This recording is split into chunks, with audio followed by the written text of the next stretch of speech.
মৌমিতা দেবনাথ স্বপ্ন ছিল বড় একজন ডাক্তার হবে, হয়ে মানুষের সেবা করবে।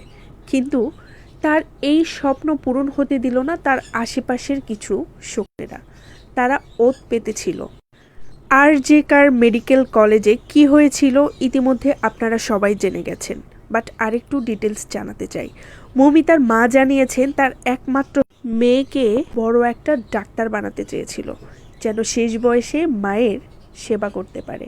কিন্তু এনারা সেই স্বপ্নটা পূরণ হতে দেয়নি।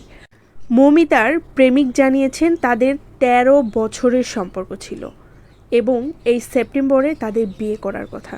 যেদিন রাত্রে এই ঘটনা ঘটেছিল সেদিন নাকি রাত 11:30টায় মৌমিতার সাথে তার প্রেমিকের লাস্ট কথা হয়েছিল। ছেলেটাও একজন ডাক্তার। দুজনারই নাইট ডিউটি থাকার কারণে ছেলেটা আর মৌমিতাকে কল করেনি। ঠিক ভোরবেলায় যখন ছেলেটা কল করেছিল, বেশ কয়েকবার কল করার পরেও মেয়েটা রিসিভ করেনি।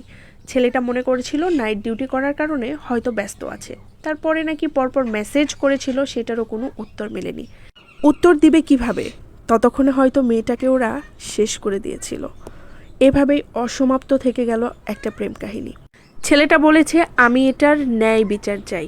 এক্স্যাক্টলি আমরাও এটাই বলতে চাই, মেয়েটা যেন ন্যায় বিচার পায়।